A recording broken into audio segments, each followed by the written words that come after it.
queridos, ha llegado el momento del último módulo de Eclesiología 2020. El tema en este módulo es el ministerio de la mujer. Y vamos a comenzar, vamos a referirnos a muchas citas, pero vamos a leer solo algunas pocas, porque hay mucho escrito sobre este tema. Comenzamos entonces, el ministerio de la mujer. Decía así un hombre llamado Libanio, un pagano, un hombre que de las cosas de Dios no sabía mucho, pero podía decir esto: ¿qué mujeres tienen estos cristianos? Así se refería él al impacto que había visto del Evangelio sobre las mujeres del mundo antiguo. Debemos recordar que el rol de la mujer en la sociedad moderna ha sido dignificado mayormente por la fe cristiana. Las mujeres en nuestras congregaciones, ocupadas en su hogar, entre sus vecinos, amigos, parientes, dan fe de que no hay área del servicio cristiano donde Dios no use a las mujeres de una manera singular. Evangelismo, enseñanza bíblica, cuidado pastoral, exhortación, ayudas prácticas, oración, en la música, en todas estas, las mujeres han mostrado su valor. La Biblia dice mucho del servicio y ministerio de las mujeres, y en sus enseñanzas hay genuina libertad. Aunque algunas personas han dicho que Pablo era machista, una lectura detallada de sus escritos y de sus acciones niegan esa acusación. Para ponernos en perspectiva, hablemos de la mujer en el Antiguo Testamento. La base bíblica de la relación entre el hombre y la mujer está anclada en el relato de la creación. No es bueno, dice Dios, que el hombre esté solo. Le haré una ayuda idónea. Génesis 2:18. Literalmente significa una ayuda que le corresponda. Ella será ayuda igual a él, adecuada para él y un complemento a todo lo que él es. Juntos son el hombre. Génesis 5:2 dice: y llamó su nombre Adán, y estaba hablando de los dos. Unidad e igualdad dada por Dios no significa uniformidad en responsabilidades y actividades. Y esto nos va a quedar bien claro cuando en Romanos nos habla de que el hombre pecó y que el pecado entró por el hombre al mundo. ¿Por qué? Porque la responsabilidad del hombre y de la mujer no son la misma. La Escritura no sugiere una inferioridad de la mujer, así como Cristo no es inferior a Dios el Padre, y que el hombre sea cabeza de la mujer no la hace a ella inferior. El hombre fue formado primero, queda claro, la Escritura lo dice, pero ella fue tomada de él, y Génesis 2:23 nos va a decir: varón y hembra los creó. Y hablemos de las mujeres en el Antiguo Testamento. Algunas servían de manera especial en el tabernáculo, dice Éxodo 38:8. Otras mujeres que se destacan en el Antiguo Testamento: Sara, Rebeca, Raquel, Miriam, Débora, Rahab, Ana, Ruth, Noemí y Esther desempeñaron roles espirituales y nacionales de gran envergadura. A otras mujeres les apareció Dios, como a Agar, Génesis capítulo 6. Sara, Génesis 16. Sara también puede ver al ángel de Jehová en Génesis 18. La madre de Sansón en Jueces capítulo 13. El Espíritu vino sobre mujeres para impartirles el don de profecía, como a Miriam, Éxodo 15:20, a Noadías en Nehemías 6:14, que era profetisa, aunque cuando se la menciona en Nehemías 6:14 no está obrando bien. Está poniéndose del lado de los enemigos de la reconstrucción de Jerusalén. Después nos aparece en 2 Reyes 22:14, Hulda profetiza. En Isaías 8:3, la mujer de Isaías es llamada profetisa, no porque se había casado con un profeta, sino porque ella también tuvo la capacidad dada por Dios de profetizar.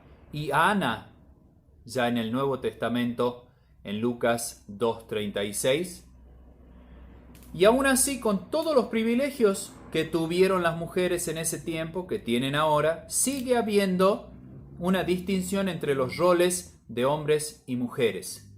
Por ejemplo, no había sacerdotisas en Israel, a pesar de que en otras naciones cercanas y paganas sí había sacerdotisas, no así en el pueblo de Dios. Los hombres dominaban la vida pública de la nación y a Dios se lo llama Padre, se lo relaciona con la masculinidad. Las mujeres tenían especial honor por su función crucial dentro de la familia. Nadie puede negar que la mujer virtuosa de Proverbios 31 no tuviera plena libertad, pero debe reconocerse que su responsabilidad y su función eran diferentes a la de su marido. Y ella lo sabía, y ella lo practicaba, y dice el proverbio, dice, el corazón de él está confiado en ella. No tiene dudas de por qué ella hace lo que hace, porque ella honraba a su marido y honraba los valores que Dios da en su palabra. Ahora hablemos del judaísmo y las mujeres. Muy poco vamos a decir porque es muy triste lo que hay para decir de esta gente. Salen de los que son comentaristas de Torá. Entiéndase Torá, instrucción para la vida, para la administración de la vida. No solamente como nosotros a veces lo vemos como ley solamente. Pero solían decir los comentaristas, sean las palabras de Torá quemadas antes de ser entregadas en manos de mujeres. Y otro comentarista de ellos, Oepke, es su apellido, comenta, la esposa no debe dar testimonio, instruir a los niños, ni orar en la mesa, ni siquiera debe guardar la Torá.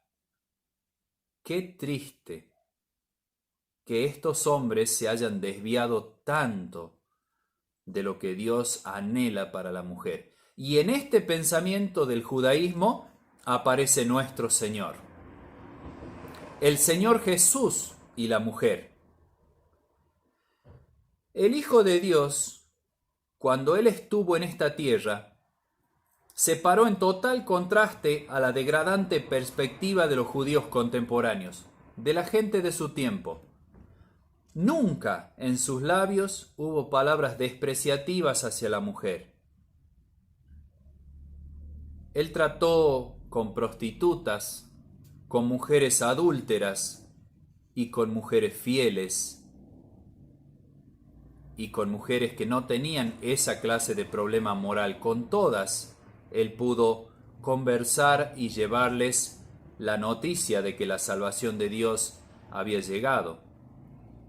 Los rabinos enseñaban que un hombre no debía hablar a una mujer ni aun a su esposa en un lugar público. Por esto los discípulos se sorprenden al regresar y encontrar a Jesús cuidadosamente enseñando a una mujer en el pozo de Sicar, quien además era samaritana, una parte del pueblo de Dios que se había mezclado con otros y eran despreciados por los judíos que decían de sí mismos que ellos eran de sangre pura. Juan, Evangelio de Juan, capítulo 4, versículo 27, nos dice esto. Sin embargo, a través de esta mujer, el Señor comienza su cosecha misionera entre los nativos de Sicar. Los rabinos no enseñarían Torá a una mujer, pero el Señor Jesús se gozó en tener a María sentada a sus pies y la alaba por haber escogido la mejor parte. Lucas 10, del 38 al 42, es el relato donde el Señor dice esto. Nuestro Salvador fue servido por un grupo de mujeres que lo apoyaban a él y a sus discípulos económicamente. Lucas 8, del 2 al 4. Son estas las mujeres que están cerca en su crucifixión, y a ellas Dios les da el gran privilegio de ser las primeras en la tumba vacía. Ellas le avisan a Pedro y a Juan, y ellos salen corriendo, pero ellas habían estado allí antes que ellos. También a estas mujeres se les da la responsabilidad de ser las primeras anunciadoras de la resurrección. No sorprende que las mujeres amaran tanto a Jesús. Aún así, el Señor escoge a 12 hombres para ser apóstoles y luego envía a 70, todos hombres. El Salvador trató a las mujeres en un modo revolucionario, pero asignó a las mujeres un rol público diferente al de los hombres. Hablemos ahora del ministerio de las mujeres en la iglesia primitiva. El don espiritual que se posicionó en segundo lugar en el periodo apostólico, el primero era justamente el ser apóstol, que solo eran hombres, pero el segundo don fue el de profecía. Y se nos dice en la Biblia en Hechos 21:9 que 4 hijas de Felipe el Evangelista tuvieron este don. Priscila ciertamente tendría don de enseñanza o de pastora y maestra. Hechos 18:26, cuando ella junto a su esposo toman a Apolo porque lo han escuchado hablar y saben que el hombre es fervoroso de corazón, que habla sin miedo a los demás, pero tiene algunos problemas en cuanto a la enseñanza pura de la palabra. Entonces lo llevan y lo corrigen en casa. Por lo tanto, entendemos que ella también participó de esto. Los hombres deben ser cuidadosos de no apagar el espíritu con restricciones que la Biblia no manda. Las mujeres pueden ministrar a la iglesia, no en todo el grupo, ya lo vamos a ver al final, pero pueden ministrar a los hermanos de la iglesia siempre y cuando se cumpla con el mandamiento de no ejercer autoridad sobre el hombre. Este es un versículo que sí vamos a leer porque después vamos a seguir hablando de esto. 1 Timoteo 2:12, que dice, porque no permito, dice Pablo, a la mujer enseñar ni ejercer dominio sobre el hombre, sino estar en silencio. Y esto se refiere a la reunión de la iglesia. Sigamos.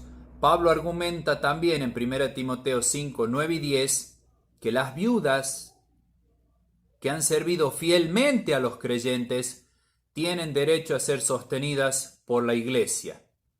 Esto era la práctica de la iglesia desde un principio. Hechos 6:1 nos dice que hubo una queja de los griegos de que las viudas de a ellos eran descuidadas en la diaria distribución, razón por la cual se eligen a 7 hombres que nosotros entendemos y damos el nombre más adelante, aunque no se de diáconos. Y quiero rescatar una frase de un amigo hermano hace muchos años que, viendo la situación de las iglesias y viendo todo lo que la Biblia nos enseña, y respecto de que las viudas que han servido fielmente a los creyentes tienen derecho a ser sostenidas por la iglesia, digo yo, junto con mi hermano, qué lejos estamos, hermanos. Pero el hecho de que estemos lejos no quiere decir que no podamos corregir nuestras cosas.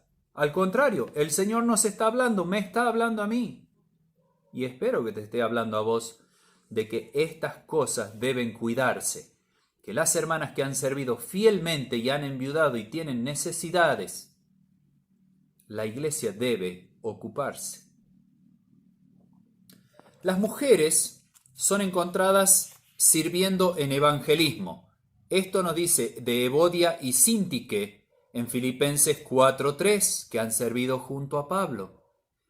En la enseñanza, Priscila, que ya hemos mencionado, junto a su esposo corrigen al fervoroso predicador.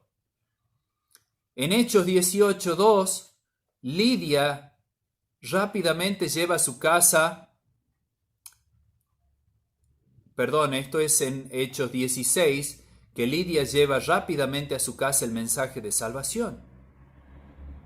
Las buenas obras también son cosas que la mujer puede hacer, o el don de dar. Aparece Dorcas, Tabita, que al morir se conoce el impacto de su servicio a la comunidad en Hechos 9:36, y sale la gente, se levanta y dice: Pedro, vení, Dorcas ha muerto y realmente nos hace falta. ¿Saben qué? De ninguno de los apóstoles salió nadie a buscar que los resuciten de vuelta, pero de Dorcas sí.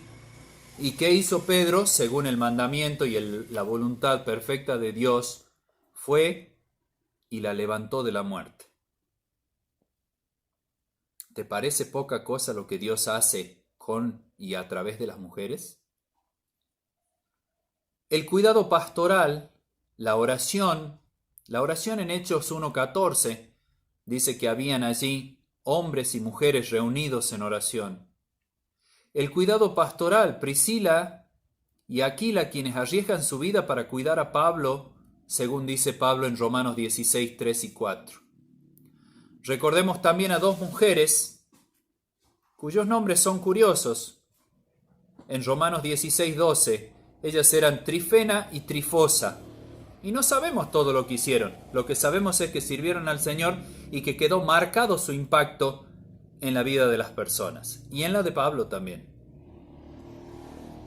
En conclusión, las hermanas no estaban relegadas a tareas secundarias solamente. Todos debemos estar dispuestos a servir. Servir es estar en segundo lugar o en último lugar. Pero las hermanas no estaban relegadas a tareas secundarias solamente, sino que estaban en el frente de batalla, como sucede hoy. Si las esposas de ancianos y de diáconos y otros hermanos lideran en el evangelismo y la obra pastoral con las muy pocas limitaciones que dice Pablo que son las que corresponden, ¿quién les va a poner freno si su conducta está dentro de lo mandado por el Señor y afirmado por sus apóstoles? ¿Quién? Nadie, hermanos. Conocemos el caso de algunas iglesias donde solamente hay mujeres. ¿Quién va a llevar adelante la tarea? Ellas lo van a hacer. No hay don espiritual que activa y creativamente usen las mujeres que no haya de ser de profundo impacto en la glorificación de nuestro Señor.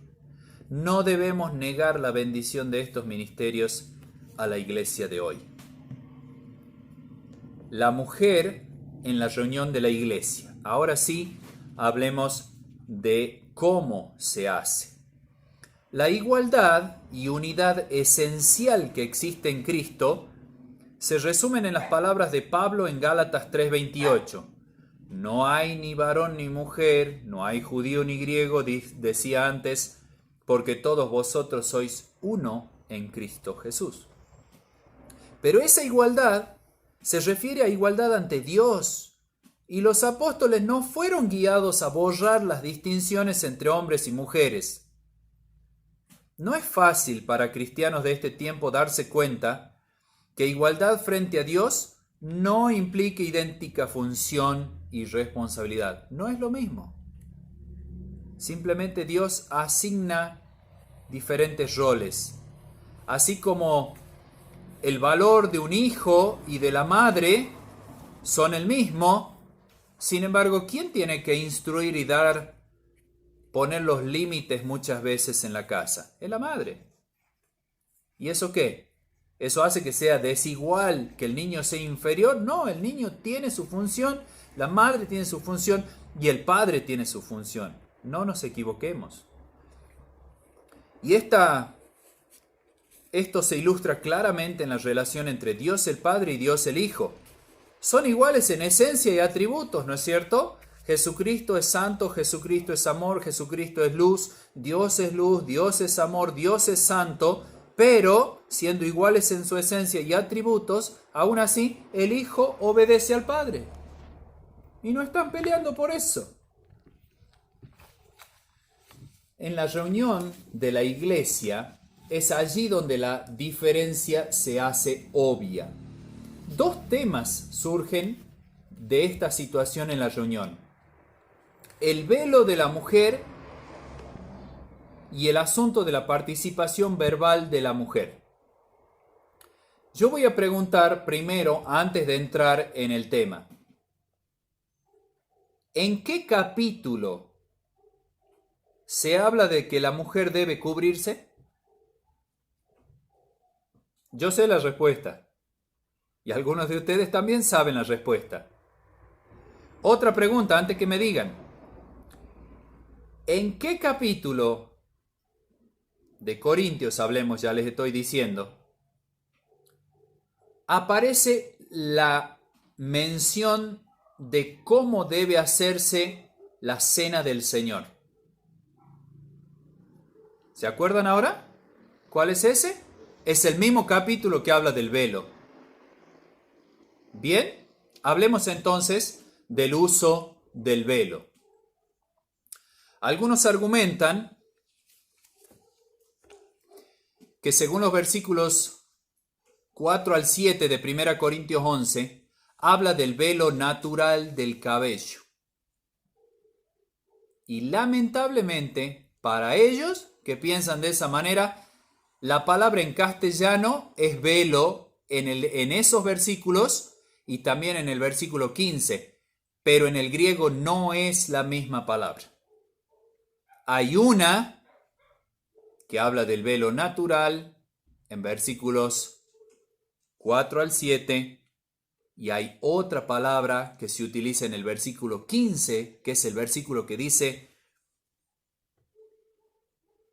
por el contrario, a la mujer dejarse crecer el cabello le es honroso, porque en lugar de velo, y esa palabra velo habla de un velo que no es natural, que es algo que ella se pone arriba de la cabeza, y no que cubre la cara, cubre la cabeza hasta los hombros. Ese era el velo que usaban también las mujeres judías, pero que Pablo dice debe usar la mujer. Ahora, si fuera la misma palabra, ¿por qué en el versículo 6, vamos a leerlo, dice: porque si la mujer no se cubre, que se corte también el cabello? Y como si la cobertura era la natural, quiere decir que no estaba cubierta, que ya estaba pelada la hermana. Entonces ya no tenía nada que hacer. Pero no, porque entonces, ¿por qué se lo sacaría? Pues ya no lo tenía. ¿Se dan cuenta? Están usando palabras que hablan de cosas diferentes, que lamentablemente por algún tema de la traducción no nos ha llegado tan claramente, razón por la cual debemos siempre, todos los que tenemos acceso, y casi todos lo tenemos ahora a través de internet, la computadora, el celular, el uso de lo que se llama griego interlineal. ¿Sí? Podemos ver las palabras en griego, se nos dice qué significa cada palabra y nos muestra cómo fue traducida en castellano, en la versión que estemos. ¿Sí? Así que usemos esas cosas para que no digamos lo que no es. Ahora, ¿costumbre local, vamos a preguntarnos, o práctica vigente para hoy del velo? Algunos sugieren que Pablo requería que las mujeres se adapten a costumbres de la sociedad griega. Pero si Pablo le escribiera a judíos o romanos, le diría que se cubran cuando oran, pues esa era su costumbre, la de los judíos. Los judíos, algunos hermanos han visto, yo les he mostrado, lo que se llama el manto de oración. El judío varón se lo pone arriba de la cabeza para orar. Y Pablo le dice: no, el hombre no. Entonces, ¿de qué costumbre están hablando estos hermanos si no se trata de una costumbre? Sin embargo, Pablo manda a hombres judíos, quienes acostumbran hasta hoy cubrirse para orar, ellos como judíos, y Pablo le dice: no se cubran. Por lo tanto, Pablo estaría enseñando algo contrario a la cultura del momento. Y ya que estamos en ese argumento, el velo de la mujer judía, hemos dicho, cubría la cabeza y los hombros, pero no el rostro. Y cuando Pablo argumenta, nunca lo hace por razones culturales. Lo más parecido es lo que dice en 1 Corintios 11, 13 al 15, que sí argumenta con base a la naturaleza, diciendo: juzgad vosotros mismos. ¿Sí? Y luego va a decir así: la naturaleza misma nos enseña que al varón le es deshonroso dejarse crecer el cabello y habla de la naturaleza, ¿sí? Dice que al varón le es deshonroso dejarse crecer el cabello.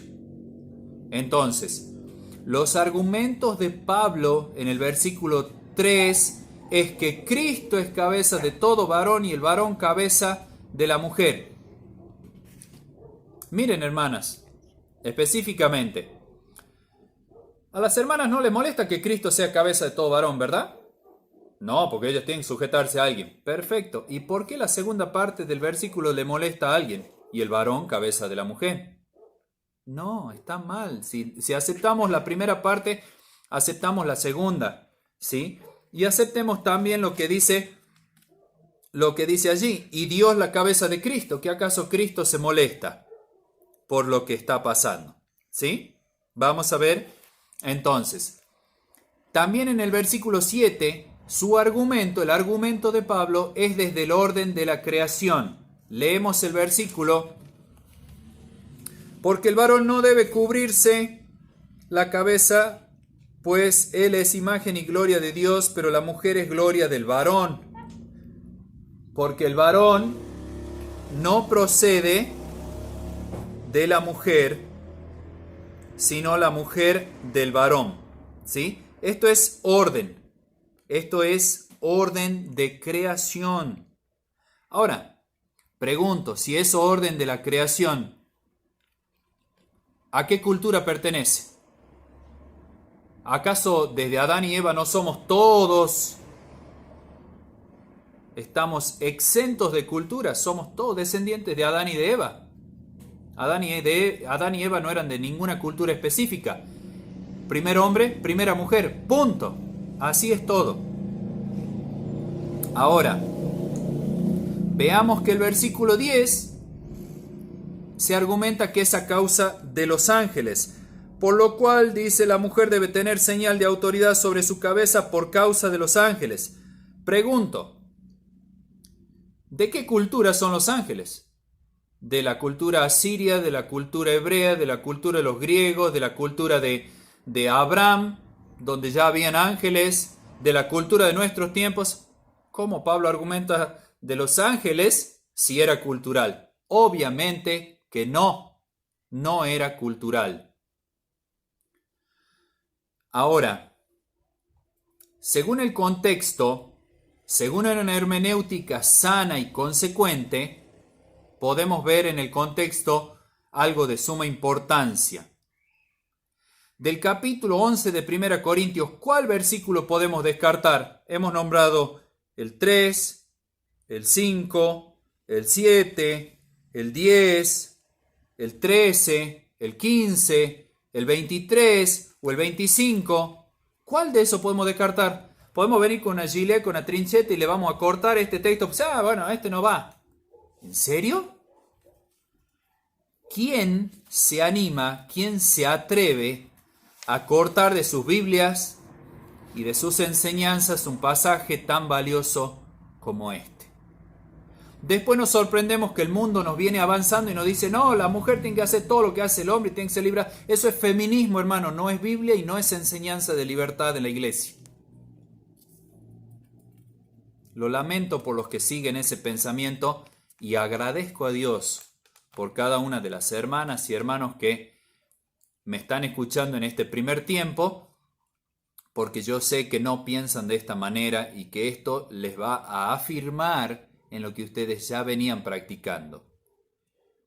El último argumento es que las iglesias apostólicas usaban esta señal para la mujer. 1 Corintios 11:16 dice: con todo eso, si alguno quiere ser contencioso, nosotros no tenemos tal costumbre en las iglesias de Dios.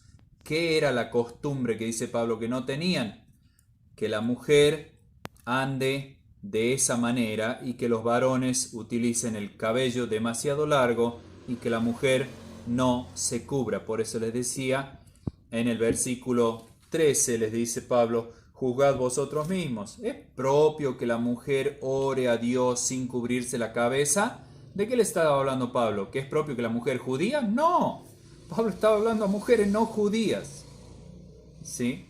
Cuidado con decir lo que no es. Nos preguntamos ahora, ¿cuándo se cubre la mujer? En el versículo 2, Pablo dice que las instrucciones ellos las siguen como él, tal como él las había dado. ¿Sí?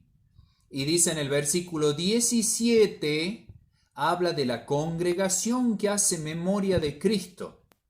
Y en el versículo 18, por si usted no está de acuerdo, dice cuando os reunís como iglesia.